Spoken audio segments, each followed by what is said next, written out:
The 12 Traditions. Tradition 9. NA, as such, ought never be organized, but we may create service boards or committees directly responsible to those they serve. In our white booklet, we read that NA is a non-profit fellowship, or society of men and women for whom drugs had become a major problem. We are recovering addicts who meet regularly to help each other stay clean. This is NA, as such, a simple fellowship using a non-professional, addict-to-addict approach to the disease of addiction. We are a fellowship, not a lobbying organization or a medical service or a chain of treatment facilities. We are non-professional. We have no rules, no fees, no governing bodies, and only one membership requirement, a desire to stop using. Our primary purpose is, quite simply, to carry the message. These are some of the traditional standards by which our groups may guide themselves, and our ultimate guiding authority is a higher power as it finds expression in the conscience of our members. That's NA, as such, as we understand it. Our groups work as well as they do because they keep it simple, lest anything get in the way of carrying our message as simply and directly as possible, one addict to another. Yet for all its emphasis on keeping things simple, Tradition 9 is not an excuse for disorganized service work. Instead, it recognizes that our fellowship does require a certain degree of organization to fulfill its primary purpose.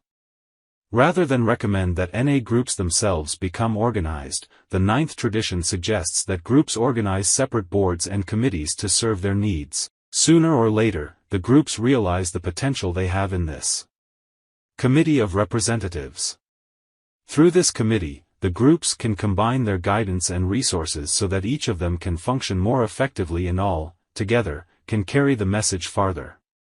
The groups may ask their committee to buy bulk supplies of literature, making it easier for each group to procure NA books and pamphlets.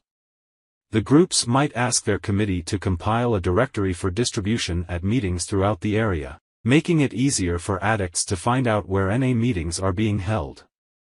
The groups may ask that public information, hospitals and institutions, and phone line programs be set up, letting still suffering addicts who might not hear of NA by word of mouth know of the fellowship's existence and increasing general awareness of Narcotics Anonymous.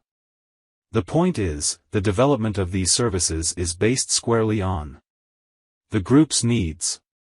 We create these boards and committees to serve us in fulfilling those needs.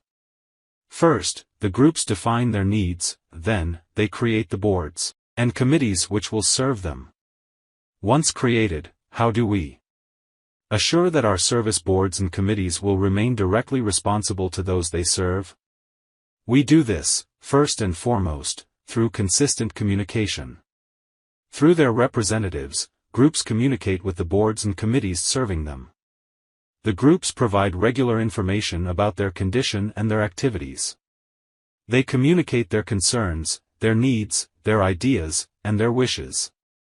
This information helps our boards and committees better understand and serve the needs of the groups. Communication is a two-way street. Groups share information and guidance with the boards and committees serving them. Then these boards and committees report back to the groups to which they are responsible, describing their operations, discussions, and plans. Responsible service boards and committees consult the groups in matters directly affecting them and seek direction from the groups in matters not already covered by existing policy.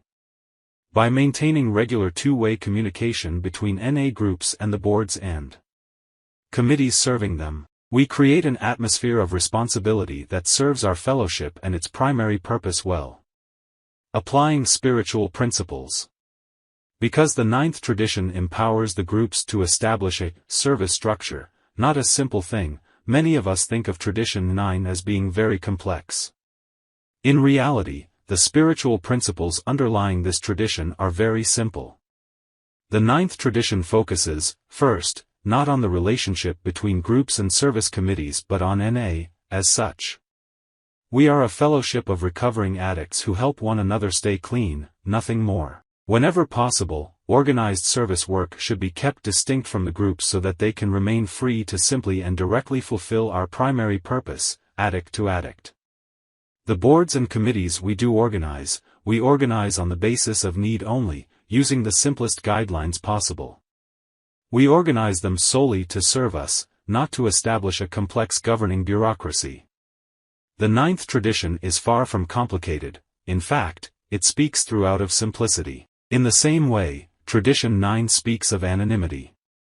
When the ninth tradition exhorts as such, never to become organized, it is telling us that we ought not create a governing hierarchy, a top-down bureaucracy dictating to our groups and members. As we noted in the second tradition, our leaders are not governors but servants taking their directions from the collective conscience of those they serve. Our primary purpose, not the personalities of our trusted servants, is what defines as such. To reinforce the anonymity of Tradition 9, our groups, service boards, and committees practice various systems of rotating leadership so that no one personality ever dominates. Another principle implicit in the ninth tradition is the principle of humility. Each group on its own is somewhat limited in its ability to fulfill its primary purpose. It has only so many members, so much time, and so many dollars to use in carrying the message by itself. However, when a number of groups combine their resources by joining together to form a service board or committee, they enhance their ability to fulfill their primary purpose. Together, they become able to do what they could not do alone.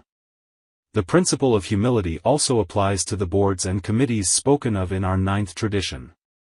These boards and committees are established to serve only, not to govern.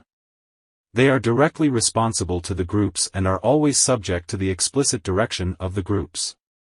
Although our service boards and committees may do much to help our groups fulfill their primary purpose, it is in the groups where as such, comes to focus, not in the boards and committees that serve them. Prudence is one of the guiding principles behind the ninth tradition relationship between the groups and the boards or committees that serve them.